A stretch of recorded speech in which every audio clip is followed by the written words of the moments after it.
Good morning children. एक फूल की चाप पढ़ा रही थी। वो कवि है सियाराम शरण गुप्त, मैथिली शरण के छोटे भाई। कल पढ़ा चुकी थी, स्टोरी भी बता चुकी थी कि सुखिया नाम की एक लड़की जो महामारी की चपेट में आ जाती है, उसी की ये कहानी को कविता के रूप में रूपांतरित किया है कवि ने। मैथिली शरण गुप्त के छोटे भाई थे सियाराम शरण गुप्त। जन्म 4 सितंबर 1895, जन्मस्थान चिरगांव झांसी। पिता थे सेठ रामचरण कनकने। मृत्यु 9 मार्च 1963 को हुआ था। उनका जन्म सेठ रामचरण कनकने के परिवार में चिरगांव झांसी में हुआ था। प्रारंभिक शिक्षा पूरी करने के बाद घर में ही गुजराती, अंग्रेजी, उर्दू भाषा सीखी। 1929 में राष्ट्रपिता महात्मा गांधी कस्तूरबा गांधी के संपर्क में आ गए और इनकी पुस्तकें हैं नारी, अंतिम आकांक्षा, गोद पालक। सेठ रामचरण भाई, इनके बड़े भाई मैथिली शरण गुप्त हैं जो राष्ट्र कवि के नाम से विख्यात है। और एक मैंने पढ़ा चुका था फर्स्ट और सेकेंड कि सारे माँओं की आंसू रुक नहीं रहे थे क्योंकि उनके बच्चे मर रहे थे, क्योंकि बहुत बड़ी महामारी फैल गई थी। छिड़ मने जिसके बच्चे मर गए थे उन माँओं के आवाज़ जो है ना एकदम कम हो गए थे, आवाज़ धीरे हो गए थे। रोते रोते चारों तरफ करुणा रूपी रुदन हाहाकार मचा हुआ था। उनके अपने पतले आवाज़ आ रहे थे क्योंकि उनके गोद के बच्चे मरे जा रहे थे। चारों तरफ अशांति छाई हुई थी। कवि जो है या सुखिया का पिता, वो अपनी बेटी को लेके रखता था तो बहुत अपनी बेटी को बहुत रोकता था और बोलता था कि खेलने को बाहर नहीं जाओ। लेकिन सुखिया क्या है, बार बार खेलने को चली जाती थी। नहीं, वो घर में थोड़ा देर भी नहीं रुकती। जो पिता बाहर काम करने के लिए चला जाता, वो चली जाती थी। तब पिताजी का हृदय कांप उठता था। वो डरते थे, अंदर ही अंदर डर जाते थे कि बाहर की हवा उसे निहार, मन बाहर की हवा उसे नज़र नहीं लगा जाए। यही मनाता था और मन ही मन मना रहे थे कि इस बार उसको किसी प्रकार से, इस बार उसको सुखिया को मैं मना लूँगा, किसी तरह भी इस पर सुखिया को मैं मना लूँ। इसके बाद से देखते हैं आगे। आज मैं पढ़ती हूँ। भीतर जो डर रहा छिपाए, वो हाय वही बाहर आया। एक दिवस सुखिया के तनु को ताप तप्त मैंने पाया। ज्वर में बिह्वल हो बोली वह, क्या जानू किस डर से डर। मुझको देवी के प्रसाद का एक फूल ही लो दो लाकर। भीतर माने उसके अंदर में जो डर था, जो छिपा हुआ डर था, पिताजी के मन में ही डर था कि महामारी की चपेट में मेरी बेटी नहीं आ जाए। तो भी डर रहा छिपा, जो मन में डर था वही डर बाहर आ गया। एक दिन सुखिया के मने अपनी बेटी के तनु मतलब शरीर को ताप मतलब बुखार से, तप्त मतलब गरम, ज्वर से तप्त वो गरम पाए। ज्वर में बिह्वल हो बोली, मने बुखार में ही व्याकुल हो के। कौन बोला? सुखिया बोली। क्या जानू किस डर से, मने लेखक को, कवि को नहीं पता किस डर से बोली।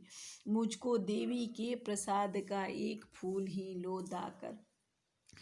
कह रहा है कि अंदर जो पिताजी को डर था, वही डर जो है ना, अंदर ही अंदर तो सोच रहा था कि बाहर घूम रही है, बाहर जा रही है, उसे बीमारी नहीं लग जाए, उसे महामारी की चपेट में नहीं आ जाए।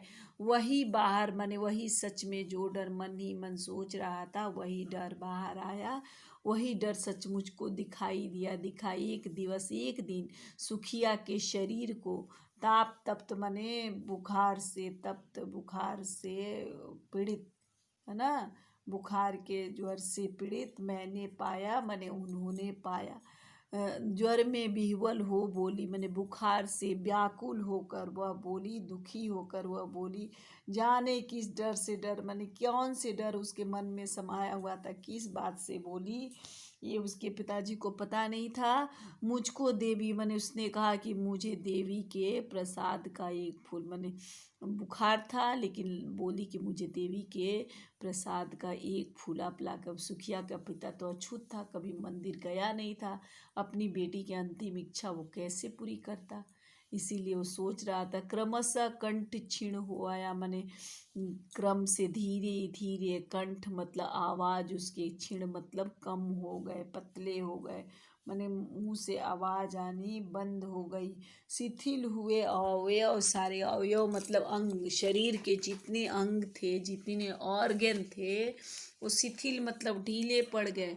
मैंने वो काम करना बंद कर दिए। धीरे धीरे शरीर के सारे अंगों से काम नहीं हो पा रहा था, बुखार इतना तेज था तो कैसे काम करती। क्रमशः कंठ, पहले आवाज़ धीरे धीरे कम हुए, उसके बाद शरीर के सारे अंग ढीले पड़ गए।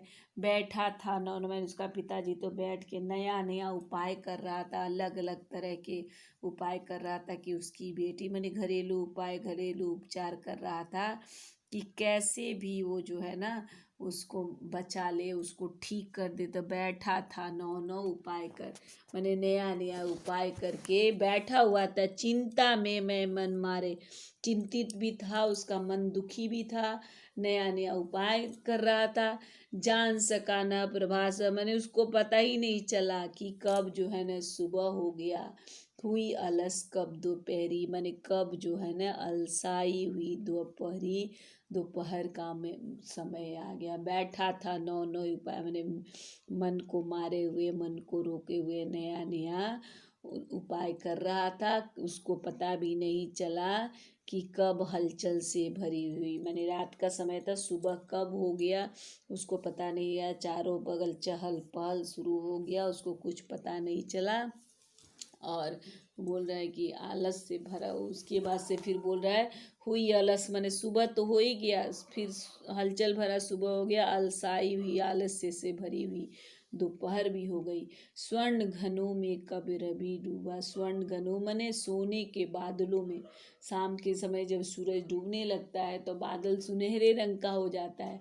तो बादल का तुलना कवि ने किया है कि स्वर्ण घनों में, मैंने सोने के बादल में कब रवि, कब सूरज डूब गया, कब आई संध्या गहरी और कब शाम गहरी हो गई उसे पता नहीं चला। मैंने कवि जो है अपनी बेटी का ये जो है ना सुखिया के पिता अपनी बेटी को देखने के लिए नौ नौ उपाय, नया नया उपाय, नया नया उपचार कर रहा था।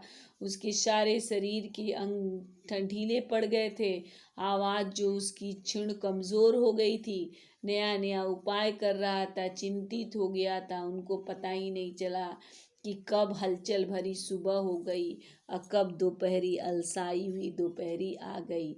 स्वर्ण घनों में मने सोने के बादलों में कब रवि, कब सूरज डूब गया, कब आई संध्या गहरी और कब शाम गहराई हुई शाम आ गई। इस प्रकार कवि जो है ना, लेखक जो सॉरी सुखिया का पिता जो व्याकुल मन से था, उसको पता ही नहीं चला कि कब सुबह से दोपहरी हो गई, दोपहरी से शाम हो गई, क्योंकि अपनी बेटी की अवस्था को लेके वो बहुत ज़्यादा ही चिंतित था। तो भीतर जो आया संध्या गहरी, इन पंक्तियों में कवि कहते हैं कि आखिर होनी को कौन टाल सकता है, मैंने जो होना था, कितना भी वो कोशिश करता था सुखिया बाहर नहीं जाए, उसे यह बीमारी नहीं लगे, लेकिन जो होने वाला है उस चीज़ को कोई टाल नहीं सकता था। होनी को कौन टाल सकता था, सुखिया के पिता के दिल में, मैंने उसके मन के अंदर जो डर बैठा हुआ था वही डर बाहर आ गया, क्योंकि मन ही मन यही चाह रहा था ना कि उसको कोई बाहर की हवा लग नहीं जाए, बाहर का नज़र नहीं लग जाए। तो जो डर उसने मन ही मन छिपाए हुए था वही डर बाहर आ गया। एक दिन वह सुखिया के शरीर को बुखार के कारण तप्त गर्म पाया। पीड़ित स्वर में, मैंने दुखी स्वर में उसने अपने पिता से क्या बोला कि देवी के, सुखिया ने पीड़ित दुखी अवस्था में अपने पिता से बोला कि देवी के प्रसाद का एक फूल लेकर ला कर दीजिए। सुखिया पर महामारी, धीरे धीरे बीमारी का प्रभाव उसका बढ़ने लगा, मैंने बीमारी ज़्यादा होने लगा, बीमारी बढ़ रहा है कि जैसे जैसे बीमारी बढ़ने लगा सुखिया की आवाज़ जो है धीमी होते जा रही थी। कंठ शिथिल होना माने आवाज़ धीमी हो जा रही, शरीर के सारे अंग ढीले पड़ जा रहे थे, सारे अंग धीरे धीरे काम नहीं कर रहे थे। उसका पिता चिंता में डूबा हुआ था, निराश मन से कुछ न कुछ उपाय, ठीक करने का उपाय खोजने लगा।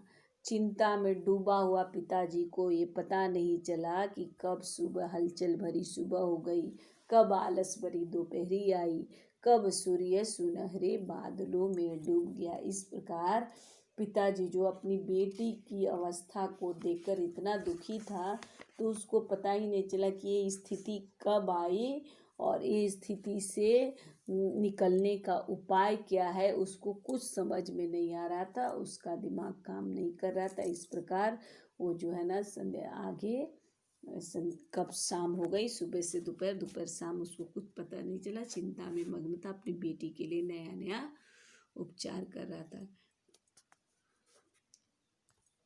इस प्रकार बेटा आज यहीं तक, और कल मैं पढ़ाऊँगी इसके बाद का स्टांजा। आप लोग अच्छी तरह पढ़िए, स्वस्थ रहिए, सुरक्षित रहिए, घर में रहिए और खुश रहिए।